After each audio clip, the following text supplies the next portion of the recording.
Big boss Kannada ಇತಿಹಾಸದಲ್ಲೇ ಮೊದಲ ಬಾರಿಗೆ ಕಿಚ್ಚ ಸುದೀಪ್ ಅವರು ವಾರದ ಪಂಚಾಯಿತಿಗೆ ಬರ್ತಾ ಇಲ್ಲ. ಬಿಗ್ ಬಾಸ್ಗೆ ಗುಡ್ ಬೈ ಹೇಳಿದ್ರ? ಈ ಎಲ್ಲಾ ಪ್ರಶ್ನೆಗಳಿಗೆ ಈ ವಿಡಿಯೋದಲ್ಲಿ ಉತ್ತರ ಕೊಡ್ತೀನಿ. ಹೌದು, ಕಿರುತೆರೆಯ ಅತಿ ಹೆಚ್ಚು ವೀಕ್ಷಕರು ಬಿಗ್ ಬಾಸ್ನ ಸಂಚಿಕೆ ನೋಡೋದಕ್ಕಿಂತ ಕಿಚ್ಚನ ಪಂಚಾಯಿತಿಗೆ ಕಾಯುವವರೇ ಹೆಚ್ಚು. ಪ್ರತಿ ವಾರದ ಕೊನೆಯಲ್ಲಿ ಕಿಚ್ಚನ ಪಂಚಾಯಿತಿ ಹೇಗಿರಲಿದೆ, ಯಾರಿಗೆ ಬೈತಾರೆ, ಯಾರಿಗೆ ಚಪ್ಪಾಳೆ ಕೊಡ್ತಾರೆ, ಯಾರನ್ನ ಹೊಗಳ್ತಾರೆ, ಯಾರ ಕಾಲೆಳಿತಾರೆ ಅಂತ ನೋಡೋದಕ್ಕಂತಾನೆ ಕುತೂಹಲದಿಂದ ಕಾಯುವ ಅಭಿಮಾನಿಗಳಿದ್ದಾರೆ. ಹೀಗಿರುವಾಗ ಮೊದಲ ಬಾರಿಗೆ ಕಿಚ್ಚ ಪಂಚಾಯಿತಿಗೆ ಬರಲ್ಲ ಅಂದಾಗ ಎಲ್ಲೋ ಒಂದ್ ಕಡೆ ವೀಕೆಂಡ್ನಲ್ಲಿ ಏನೋ ಮಿಸ್ ಮಾಡ್ಕೊಂಡ ಭಾವನೆ ಹುಟ್ಟುತ್ತೆ. ಮನಸ್ಸಿಗೆ ಯಾಕೋ ಒಂಥರ ಅನ್ಸುತ್ತೆ. ಅದರಲ್ಲೂ ಈ ವಾರ ಕಿಚ್ಚ ಸುದೀಪ್ ಅವರು ಬರಲೇಬೇಕು ಅಂತ ಸಾಕಷ್ಟು ಸಂಖ್ಯೆಯಲ್ಲಿ ಅಭಿಮಾನಿಗಳು ಕಾಯ್ತಾ ಇದ್ದಾರೆ. ಇದಕ್ಕೆ ಕಾರಣ ಇಡೀ ಮನೆ ಸಂಗೀತನ ಟಾರ್ಗೆಟ್ ಮಾಡಿ ಕಣ್ಣೀರು ಹಾಕಿಸಿದ್ದಲ್ಲದೆ ಕಳಪೆ ಕೊಟ್ಟು ಜೈಲಿಗೂ ಕಳಿಸಿದ್ದಾರೆ. ಇದೆಲ್ಲದಕ್ಕೂ ಕಿಚ್ಚ ಬಂದ್ರೆ ಪರಿಹಾರ ಸಿಗ್ಬೋದು ಅಂತ ಒಂದಷ್ಟು ವೀಕ್ಷಕರು ಅಂದ್ಕೊಂಡಿದ್ದಾರೆ. ಅಥವಾ ಸಂಗೀತದೇ ತಪ್ಪಾಗಿದ್ರು ಅದನ್ನು ಕೂಡ ಕಿಚ್ಚ ಹೇಳ್ತಾರೆ. ಒಟ್ನಲ್ಲಿ ಸುದೀಪ್ ಅವರು ಬರಬೇಕು ಅನ್ನೋದು ಪ್ರತಿಯೊಬ್ರು ಹೇಳೋ ಮಾತು. ಅಂದಹಾಗೆ ಕಿಚ್ಚ ಯಾಕೆ ಬರಲ್ಲ ಅಂತ ನೋಡೋದಾದ್ರೆ ಕೆಸಿಸಿ ಮ್ಯಾಚ್ ಇದೆ. ಹಾಗಾಗಿ ಕಿಚ್ಚ ಸುದೀಪ್ ಅವರು ಚಿನ್ನಸ್ವಾಮಿ ಸ್ಟೇಡಿಯಂನಲ್ಲಿ ಪ್ರಾಕ್ಟೀಸ್ ಮಾಡ್ತಿದ್ದಾರೆ. ಹಾಗಾಗಿ ವೀಕೆಂಡ್ ಪಂಚಾಯಿತಿಯ ಶೂಟಿಂಗ್ಗೆ ಬರಲ್ಲ ಎಂಬ ಮಾಹಿತಿಗಳು ಇದೆ. ಆದ್ರೆ ಇನ್ನೊಂದು ಮಾಹಿತಿಯ ಪ್ರಕಾರ ವೀಕೆಂಡ್ ಪಂಚಾಯಿತಿಯನ್ನ ಇವತ್ತು ಶೂಟಿಂಗ್ ಮಾಡಲಾಗಿದ್ದು, ಹಾಗಾಗಿ ವೋಟಿಂಗ್ ಲೈನ್ಸ್ನ ನಿನ್ನೆ ರಾತ್ರಿ ಗುರುವಾರ 11 ಗಂಟೆ ತನಕ ಮಾತ್ರ ಇಟ್ಟಿರೋದು. ಹಾಗಾಗಿ ಕಿಚ್ಚ ಸುದೀಪ್ ಅವರು ಇವತ್ತು ಶೂಟಿಂಗ್ ಅನ್ನ ಮುಗಿಸಿದ್ದಾರೆ. ಎಂದಿನಂತೆ ವಾರದ ಪಂಚಾಯಿತಿ ನಡೆದಿದೆ. ಶನಿವಾರ ಮತ್ತು ಭಾನುವಾರ ಈ ಸಂಚಿಕೆ ಪ್ರಸಾರ ಮಾಡಲಾಗುತ್ತೆ ಅಂತ ತಿಳಿದು ಬಂದಿದೆ. ಕ್ರಿಕೆಟ್ ಇರೋದು ಹೌದು, ಇದಕ್ಕಾಗಿ ಕಿಚ್ಚ ಪ್ರಾಕ್ಟೀಸ್ ಮಾಡ್ತಾ ಇರೋದು ಹೌದು. ಆದ್ರೆ ಕಿಚ್ಚ ಸುದೀಪ್ ಅವರು ಬಿಗ್ ಬಾಸ್ಗೆ ಮಾತು ಕೊಟ್ಟಿರೋದ್ರಿಂದ ತಮ್ಮ ಕೆಲಸವನ್ನ ಮುಗಿಸಿಕೊಟ್ಟು ಮ್ಯಾಚ್ಗೆ ಹೋಗಿದ್ದಾರೆ ಎನ್ನಲಾಗ್ತಿದೆ. ಹಾಗಾಗಿ ವೀಕೆಂಡ್ ಪಂಚಾಯಿತಿ ಇವತ್ತು ನಡೆದಾಗಿದೆ. ಅಂದಹಾಗೆ ವೀಕೆಂಡ್ನಲ್ಲಿ ಕಿಚ್ಚ ಬಂದ್ರೇನೆ ಬಿಗ್ ಬಾಸ್ಗೆ ಅತಿ ಹೆಚ್ಚು ಟಿಆರ್ಪಿ ಬರೋದು. ಒಂದು ವೇಳೆ ಬಾರದೇ ಇದ್ರೆ ಟಿಆರ್ಪಿ ಇಲ್ಲ. ಹಾಗಾಗಿ ಎಂದಿನಂತೆ ಕಿಚ್ಚನ ಪಂಚಾಯಿತಿ ನಡೆಯುತ್ತೆ ಅಂತ ಹೇಳಲಾಗ್ತಿದೆ. ಇನ್ನು ಕೆಲವರಿಗೆ ಈ ಬಾರಿಯ ಕಿಚ್ಚನ ಪಂಚಾಯಿತಿ ಬಗ್ಗೆ ಸ್ವಲ್ಪ ಅಸಮಾಧಾನ ಇರೋದು ಕೂಡ ಹೌದು. ಎಲ್ಲಾ ಸ್ಪರ್ಧಿಗಳನ್ನ ಒಂದೇ ರೀತಿಯಾಗಿ ನೋಡಲಾಗ್ತಾ ಇಲ್ಲ ಎಂಬ ಆರೋಪ ಕೂಡ ಇದೆ. ಹಾಗಾಗಿ ಕಿಚ್ಚ ಈ ವಾರ ವೀಕೆಂಡ್ನಲ್ಲಿ ಪಂಚಾಯಿತಿಗೆ ಬರಲ್ಲ ಎಂಬ ಸುದ್ದಿ ಹೊರ ಬೀಳ್ತಾ ಇದ್ದಂತೆ ಒಳ್ಳೇದಾಯ್ತು ಅಂತಿದ್ದಾರೆ ಕೆಲ ವೀಕ್ಷಕರು. ಅವರು ಬಂದ್ರೆ ಏನು ಪಂಚಾಯಿತಿಯಲ್ಲಿ ನ್ಯಾಯ ಕೊಡಲ್ಲ ಬಿಡಿ, ಬರೀ ಭೇದ ಭಾವ ಮಾಡ್ತಿದ್ದಾರೆ ಅಂತ ಕಾಮೆಂಟ್ಗಳನ್ನ ಹಾಕಿದ್ದಾರೆ. ಇನ್ನು ಕೆಲವರು ಬಾರದೇ ಇರೋದು ಒಳ್ಳೇದು, ವೇಸ್ಟ್, ಒನ್ ಸೈಡ್ ಹೋಸ್ಟ್, ನಾವು ರಿಕ್ವೆಸ್ಟ್ ಮಾಡ್ತೀವಿ ಅವರಿಗೆ ಈ ಶೋನ ಕ್ವಿಟ್ ಮಾಡಿ ಅಂತ. ಯಾಕಂದ್ರೆ ಸುದೀಪ್ ಅವರ ಬಗ್ಗೆ ದೊಡ್ಡ ರೆಸ್ಪೆಕ್ಟ್ ಇದೆ ಅಂತ ಕೂಡ ಒಬ್ರು ಕಾಮೆಂಟ್ ಅನ್ನ ಹಾಕಿದ್ದಾರೆ. ಇನ್ನೊಬ್ರು ಹೀಗೆ ಹೇಳಿದ್ದಾರೆ, ಬಂದಿದ್ರೆ ಚಮಚ ಕ್ಯಾಪ್ಟನ್ ಆಗಿರೋದಕ್ಕೆ ಅಪ್ರಿಶಿಯೇಟ್ ಮಾಡಿಕೊಂಡು ವಾರದ ಕತೆ ಕಿಚ್ಚನ ಜೊತೆ ಅಂತ ಮುಗಿತಾ ಇತ್ತು.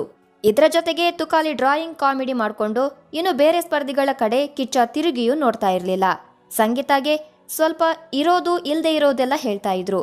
ಕಾರ್ತಿಕ್ ಇವಾಗ ವಿನಯ್ ಕಡೆ, ಸೊ ಅವನಿಗೂ ಏನೂ ಹೇಳ್ತಾ ಇರಲಿಲ್ಲ ಅಲ್ವಾ. ಯಾವಾಗ್ಲೂ ಆಗೋದೇ, ಬೇರೆ ಏನಾದ್ರೂ ಚೇಂಜಸ್ ಇದೆಯಾ ಅಂತಿದ್ದಾರೆ ವೀಕ್ಷಕರು. ಇದೇನೇ ಆಗಿದ್ರು ನಮ್ಮ ಪ್ರಕಾರ ವೀಕೆಂಡ್ ಪಂಚಾಯಿತಿಯಲ್ಲಿ ಕಿಚ್ಚ ಇರ್ತಾರೆ. ಎಂದಿನಂತೆ ಯಾರ್ಯಾರಿಗೆ ಕಿಚ್ಚ ಕ್ಲಾಸ್ ತಗೋತಾರೆ, ಯಾರನ್ನ ಹೊಗಳ್ತಾರೆ ಅನ್ನೋದನ್ನ ಕಾದು ನೋಡಬೇಕಾಗಿದೆ. ಅಂದಹಾಗೆ ಇವತ್ತಿನ ಸಂಚಿಕೆಯಲ್ಲಿ ಸ್ಪರ್ಧಿಗಳು ಸಂಗೀತ ಅವರಿಗೆ ಕಳಪೆ ಪಟ್ಟವನ್ನ ಕೊಟ್ಟು ಜೈಲಿಗೆ ಕಳಿಸಿದ್ದಾರೆ.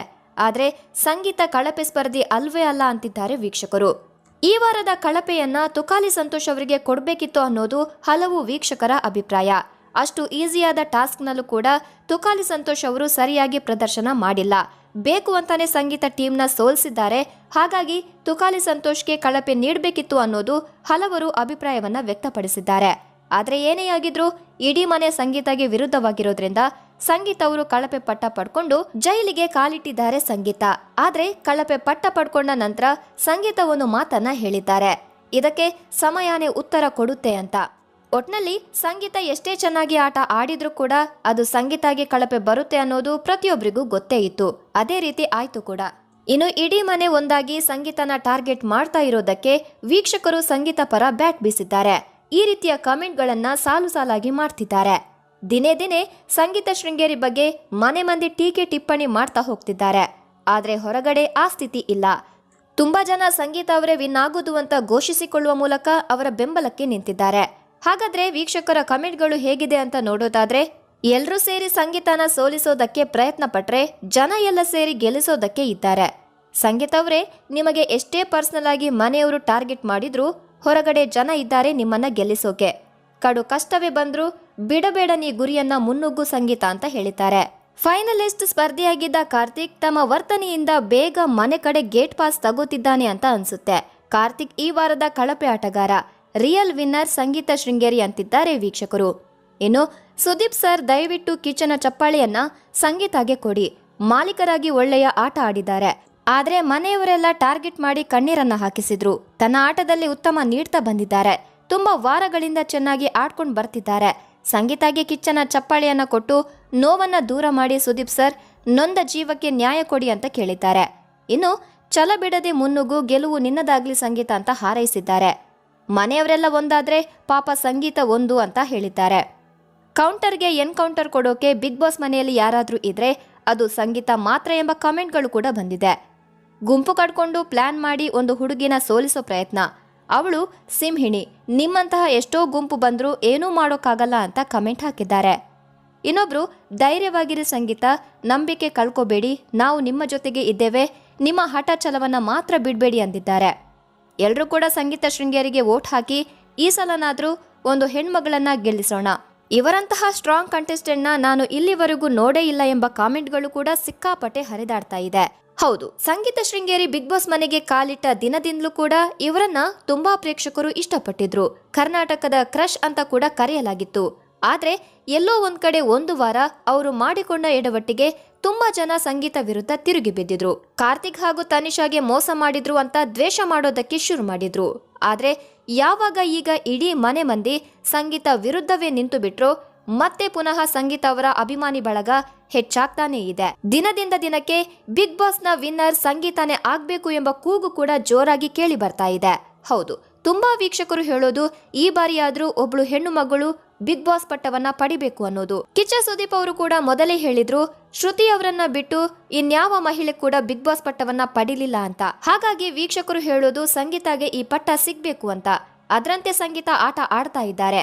ಮನೆಯಲ್ಲಿ ಎಷ್ಟೇ ನೋವು ಆದ್ರೂ ಕೂಡ ಅದನ್ನ ಸಹಿಸಿಕೊಂಡು ಮುನ್ನುಗ್ತಾ ಇದ್ದಾರೆ.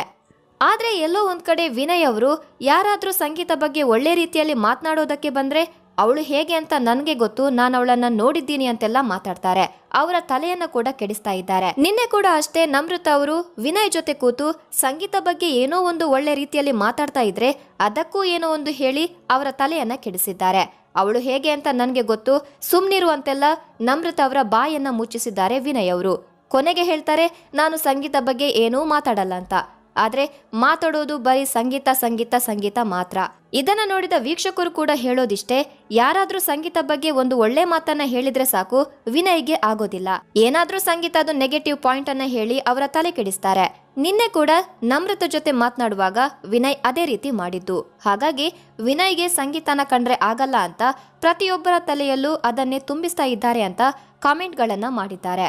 ನಿಮ್ಮ ಪ್ರಕಾರ ಈ ಬಾರಿಯ ಬಿಗ್ ಬಾಸ್ ವಿನ್ನರ್ ಯಾರಾಗಬೇಕು ಅನ್ನೋದನ್ನ ಕಮೆಂಟ್ನಲ್ಲಿ ತಿಳಿಸಿ ಅಂತ ಹೇಳ್ತಾ ಈ ವಿಡಿಯೋವನ್ನ ಇಲ್ಲಿಗೆ ಮುಗಿಸ್ತಾ ಇದ್ದೀನಿ. ಧನ್ಯವಾದ.